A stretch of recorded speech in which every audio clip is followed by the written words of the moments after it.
Today, we're going to discuss the good and the bad of these bad boys right here. So a little backstory. I started out with the LP2s a while ago, tried to use them to DJ. They just didn't work the way I wanted them to. They were too bassy. The mids and the highs were completely swallowed up by the bass, so they became unusable. I had a lot of ear fatigue. It just was excruciating. See that word? Get back into focus. For DJing, I decided that I was going to spend a little more money and get a better headphone. I tried the Beats, did not like them. They had the same issue, just too much bass, really hard to mix with all that bass. So I opted to go with the Pioneer, I think these are the Hdj 1000 MK2s right here. And these are actually fantastic. They're designed for DJing. They have the swivel cups here, so it's easy when they're on your head. You can do this, you can change them over like this, which I never understood because that just bothers me. When I wear my headphones, I typically wear my headphones like this, and then I will lift off one cup like here so I can hear the sound, so I can hear the house or the monitor next to me. That does the job for me. So these right here have been my go-tos for the last 3 to 4 years. Maybe a little longer, probably 3 years. These have been my go-tos, and they've done the job. They've done it well. I've always loved the way the sound is. They're really balanced. They have a nice sound, but after a while, you just want to do something a little different. And I had the Beats Solo 3s as kind of my go-to daily driver. I loved them, and then I had some issues with them. You can check that review out right up here, or up here.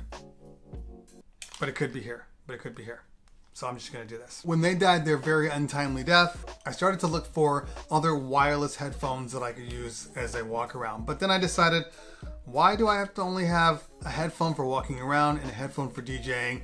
Why can't I just get the best of both worlds? So I looked into a lot of different headphone manufacturers, and I kept going back to V-Moda. The V-Modas are wireless Bluetooth headphones. They have a passive audio connection in the bottom here. So if you want to run wired into your mixer, into your computer, and to whatever you want to use, you can go there. It does not require the battery in order for the headphones to work like some of the Beats. I think the Beats studios do that. They may not do it now, but they used to do it before where you needed these. What I like about these headphones, let's get the first thing, let's get the biggest thing out of the way. How do they sound? They sound amazing. They really do sound amazing. I'm really happy with these. I wasn't happy with the LP2s. And the good thing about these, the frequency range is very good on them. The bass is strong, but it's not overpowering. This is driving me nuts. Which allows you to get better separation for your mix. So the first thing that people always say when you get V-Moda headphones is to swap out the ear cushions for the larger ones. I never had a problem with V-Moda headphones. My ears are small, so when I put them over my ears, they completely cut my ears, and I don't feel pressure. I don't feel them pressing on my ear cups, on my ears. So I've never had this issue. However, when they came out with the new Crossfade Wireless version 2s, they actually modified the cups. So these are brand new cups right here that were designed strictly for the Crossfade Wireless 2s. They're a little bit bigger. They're a little bit deeper inside the pads, so you get a little more noise isolation when you put them on. I love the way they feel. They feel really good. The frequency response is really good. When I say that they are audiophile quality, I don't know. I don't think I can. I think they're really good sounding. I think that the bass is really good. It's not overpowering. It's a tight. This lady's killing me right now. I'm not gonna name names. So the bass is really good.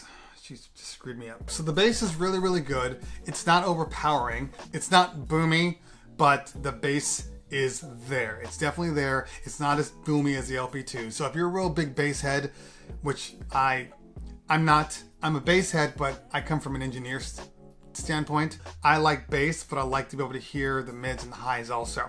So if that's what you're looking for, then maybe these aren't for you. But if you want a really good balanced sound with the emphasis on the low end, these are the perfect ones. But I wouldn't call them audiophile. They're still bass heavy.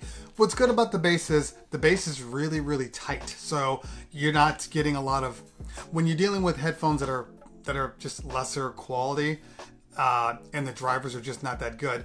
When the bass kicks in and like you got the 808s or you got the subwoofer kicks in, what happens is bass actually just starts to kind of expand all through the sound of the song, and then that's where you get all your space for your mids and your highs. It gets eaten up by the bass. So a tight bass means when the bass kicks in and you hear that 808 or you hear that subwoofer or that sine bass wave, it's there, but it's very specific to that area, that low end. The highs still remain, the mids still remain. That's why I like these. The bass is really, really tight. It's there when you need it. It's just the right amount. It's not more, not less. Build quality. The build quality of these are amazing. In my mind, they're gonna last forever. The LP2s I have still work to this day, and they work perfectly. Yes, they're boomy, but they work. I actually use them when I'm playing video games because for some reason, that boominess actually adds to the 3D surround of video games. So I actually love them for that. So the build quality, I'm not really worried about with V-Moda. I think that they have excellent quality. The metal on these is, I'm not sure if it's military grade or whatever all the little catchwords are, but they're very, very good.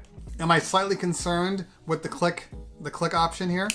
A little bit, but I know that V-Moda actually stands by their warranty, and they have a lifetime warranty on the headphones. So basically, if they are broken beyond repair and it's outside of the warranty, they will give you half off of your next pair of headphones, which is actually pretty good, especially if you break them and they're out of warranty. Size-wise, they're both pretty good.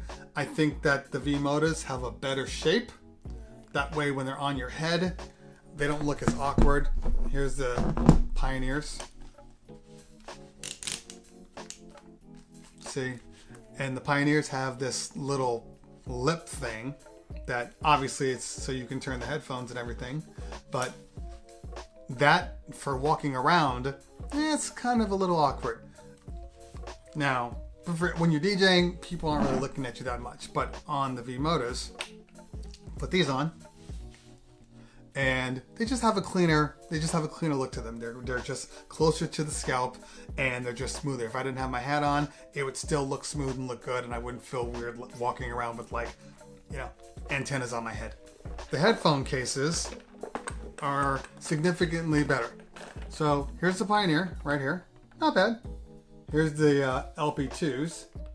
Because they don't fold in, you have to keep this big old huge thing with you. And then here is the V-Moda headphones. See the size difference. The V-Moda, if you get them in the rose gold color, has this custom headphone case, which I actually like. It's a hard case, so you don't have to worry about them breaking. It fits very, very compactly. Click in like so, and then the headphones go in like so. And then you just close them up and zip them. So very, very compact, but that's durable. That's not gonna break. That's not gonna break. The Beats headphones, the Solos anyway, come in a cloth case. Cloth canvas case that isn't protecting anything. So the size difference is extreme. You can look at it from here. You can see how much bigger they're going to be in your bags. I don't always put my headphones in my bag, which is why durability is very, very important to me. I never had my headphones in this one because it's just too large. It's not going to work. Another thing that I like about the V-Modas versus the Pioneers is that the Pioneers, although they have a removable headphone jack right here, like so, the headphone jack requires a mini XLR cord. There's nothing wrong with this. I mean, it goes in, it clicks right in like so. It stays in pretty good. I've always had a slight issue getting them out sometimes because they seem to, this little piece right here seems to grab on when you insert it. As you can see, there's actually a little bit of a bend. It's hard to see here, but there's a little bit of a bend here. So once you put them in, it's in there, they're locked in, they're not coming out.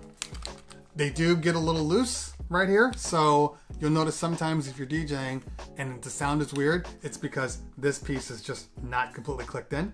So you click that in and then you're good as gold again. The one thing I like about the V-Modas is that the V-Moda has a standard mini jack. Standard mini jack right there, which means that you can use any mini cord to put in. Like so. You've been walking around wirelessly all day, and then you get to the venue and realize you never put the cord in your bag. Then you can always take any cord, pop it in here, and you're good to go anywhere you need to go. That's universal, and universal is what we need. We need something that's universal that's going to work.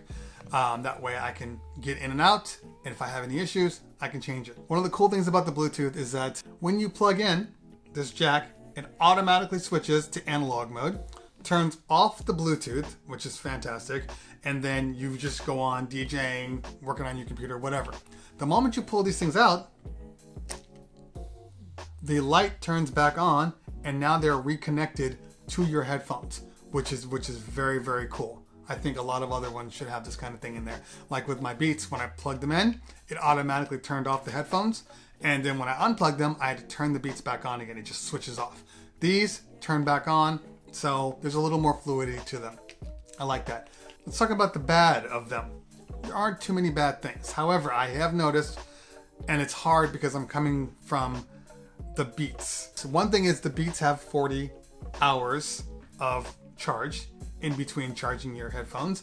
These have, I believe, either 12 or 14. Don't quote me on that. I'll toss it up there. Either 12 or 14 hours.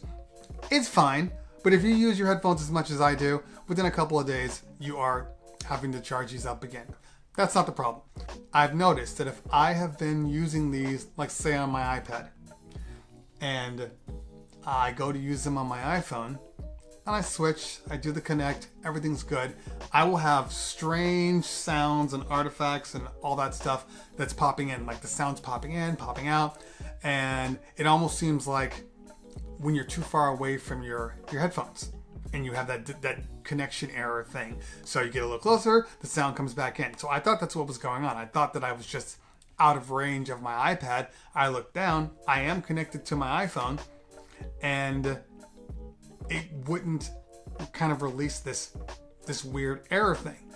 I turned them off, turned them back on again, everything was perfect. When it's locked in, it's locked in. Like my iPad has been in my bedroom and I've been in the living room and I've turned it on and my iPad's in sleep mode. I hit play, it's playing music from my iPad and it's far away, and so it's got a good distance. It's Bluetooth. It probably has, I don't really know. I think it's 30 feet for Bluetooth, but it's dead locked on. I don't have any issues with the Bluetooth quality in these headphones. So I have now used an A and B test. On my last event, I have a 1/4-inch port and a mini jack port. I plugged the Pioneers in the one and I plugged the V-Modas in the other. So I was able to do an A and B from each song each time, and I was really able to see the difference between them. I'm going to say right now that these sound better. Like I said, the bass is tighter. Amazingly enough, the Pioneers, once you put these on, when you switch to the Pioneers, you'll realize that the sound is a little loose. Like the isolation isn't as good as you want it to be. Not a game changer. It's not the end all. It's not going to destroy your ability to use them. But I noticed that when I put these on, automatically I could tell the difference in sound. The isolation was just better. The Pioneers have a little bit higher decibel range. I noticed that if I was really, really pushing these, which is not necessary, but if I was really pushing these, I would get a little bit of distortion. But that was on super, super loud, things that I would never ever use. Because of the isolation, you don't need to go as loud. Those were able to take a little more volume. So that's about it. They're both great headphones. I would recommend either one of them. But as far as something that's able to do wireless and being able to DJ, so you can do wireless as you walk all the way to the club, you can plug them in when you DJ, unplug them, you're wireless back all the way to your car again. That's fantastic, and these are great. They come in 3 different colors. This is the rose gold color. They also come in a matte black and it's a white silver, and it's a matte white, not like the M100s. Those are like a shiny, dirty white. But these are a matte white and they look fantastic. I love the rose gold because it's more of like a copper tone than it is a gold tone or a pinkish tone. Love them, love them. So I definitely recommend these. These are fantastic. I would recommend them to anybody that wants a new set of headphones that isn't stuck to the Apple ecosystem. Again, nothing wrong with the Beats, but they're just not durable. These, I feel like they're gonna last me for a long, long time. So thanks for checking out the video, you guys. I really appreciate you taking the time to review my videos. If you found this video useful, give me a thumbs up down below. If you have any questions about these, the LP2s, the Beats Solos, the Pioneers, leave a question in the comments below. And also, if you really want to, subscribe, and we'll talk later.